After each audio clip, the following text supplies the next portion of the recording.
చూడండి మళ్ళీ వచ్చినాయి మా కాకరకాయలు చూడండి. మొన్న పచ్చడి పెట్టుకున్నాం కదా, మళ్ళీ 4 డేస్కి మళ్ళీ వచ్చినాయి చూడండి ఎన్ని కాయలు వచ్చినాయి. చూడండి అక్కడ వరకు వారిని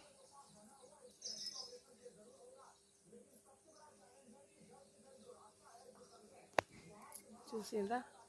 మా ఖుషిగాడైతే మమ్మీ నేను స్కూల్ పోకముందు దింపు మమ్మీ, నేను దింపుతా మమ్మీ అంటాను. తెంపరా ఖుషి.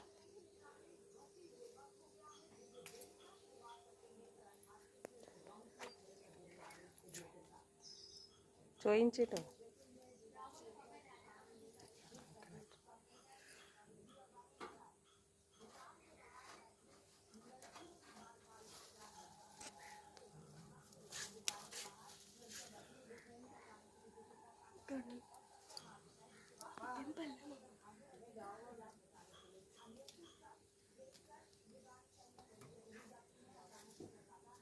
ఆ పైన ఉన్నాయి డాడీని తెంపమంటాం. బాయ్. ఈ వీడియో కనుక నచ్చినట్టయితే లైక్ చేయండి, షేర్ చేయండి, సబ్స్క్రైబ్ చేసుకోండి.